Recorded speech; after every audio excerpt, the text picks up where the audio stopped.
Okay, picture this.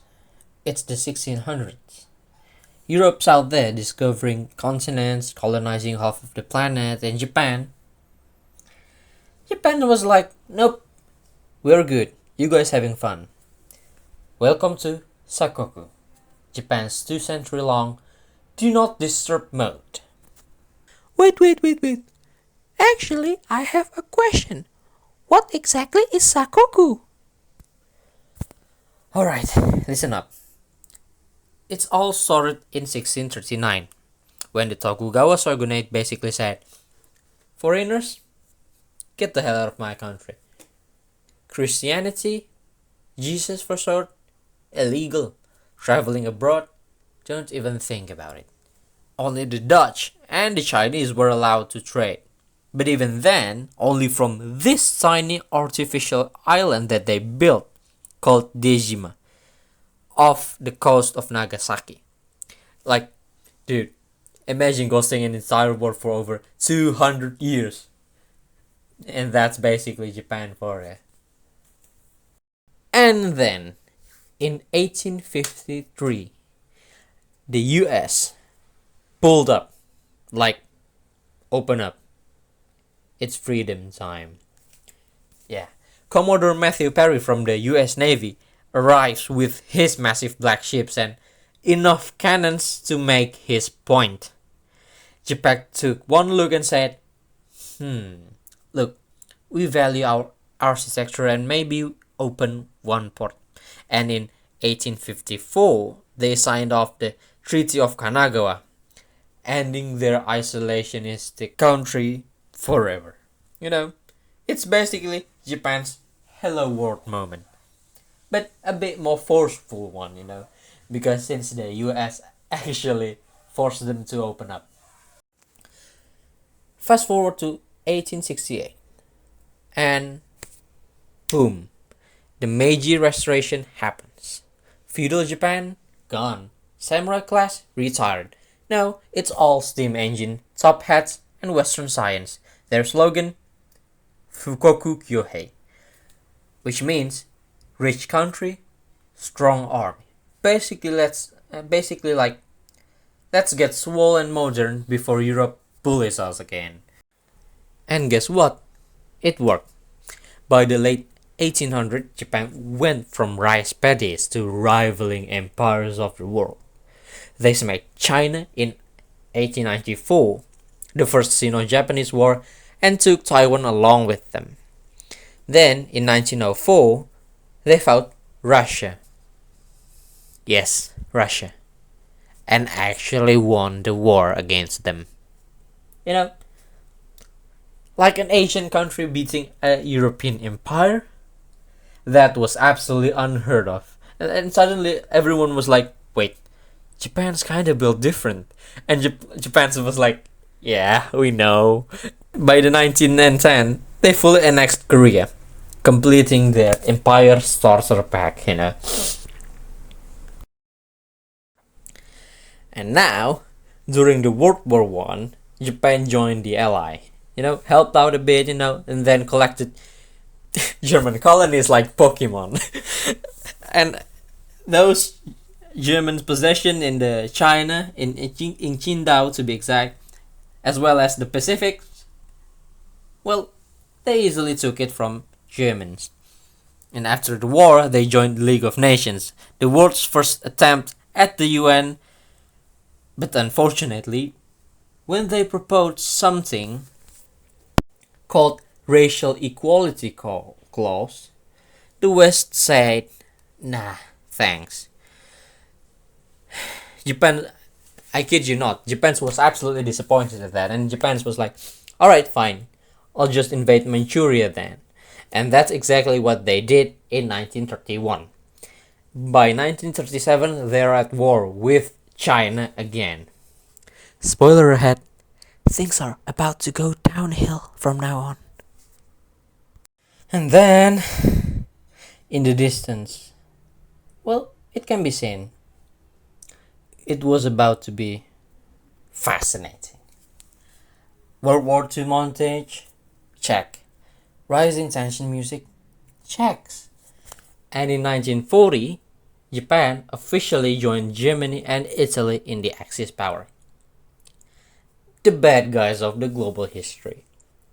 And then in 1941, they attacked Pearl Harbor. Oh boy, but I kid you not, that did not go well at all. They're really hoping to scare the US out of the Pacific, but it did only the opposite of them. And then the US entered the war like a boss fight. And by 1945, Japan was nuked twice in Hiroshima and Nagasaki. They surrendered unconditionally. Game over, empire deleted. Now it's time for American occupation and rebuilding time. But out of the ashes came Japan 2.0. Under the US General Douglas MacArthur, Japan got a new constitution in 1947, complete with the Article 9, which basically said, we promise to never start a war again. Like, ever. And then in 1951, Japan signed the historic San Francisco Peace Treaty, regaining independence. And also a US-Japan Security Treaty, which translated to, you fight wars, we make electronics for you. I mean, not a bad deal, honestly. Cold War era, basically Japan said, military, nah. Money, yes. They focused on economic diplomacy, helping rebuilding Asia through their agency, ODA, Official Development Assistance. Meanwhile, companies like Sony, Toyota, Nintendo turned Japan into an economic legend. And in 1972, they even made up with China. Yeah, China. Kind of like unfriending and refriending your ex on Facebook, basically. Be funny, yeah. By the 1990s, Japan was ready to rejoin the world stage. This time, peacefully. I mean, they joined UN's peacekeeping missions, helped out in Asia, and kept their alliance with the US strong.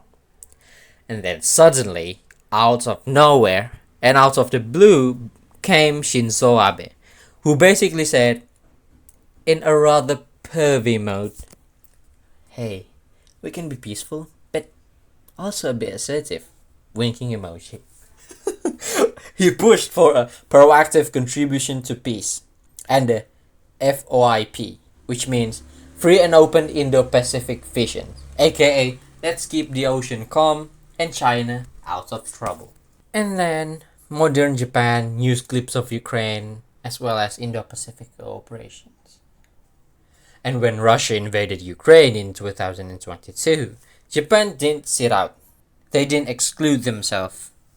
They joined Western sanctions, gave aid to Ukraine, and went full-on responsible global citizen mode. So today, Japan's foreign policy is this unique mix of pacifist ideals, strong alliance, and as well as quiet power. I mean, they may not start wars anymore, but don't underestimate a nation that rebuilt itself twice and still had time to invent anime. We all love anime, right? Sushi. Who's eating sushi? I don't like it. Disgusting. As well as karaoke. Yeah. Let's sing together, shall we? For the closing part, I have to say, from a closed-off island nation to a global power, Japan's foreign policy is the ultimate character developmental story. They have the best arc. I mean, it went from don't talk to me ever again to let's form a strategic alliance and maybe grab ramen after. That kind of thing.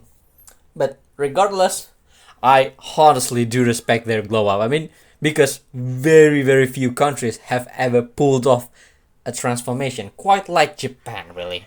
And then, end of the discussion. Thank you so much for watching the video. I hope you like it. Bye.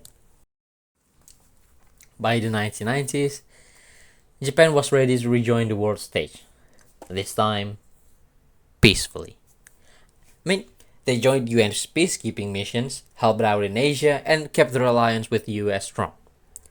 And then suddenly, out of nowhere and out of the blue, came Shinzo Abe, who basically said, in a rather pervy mode, hey, we can be peaceful, but also a bit assertive. Winking emoji.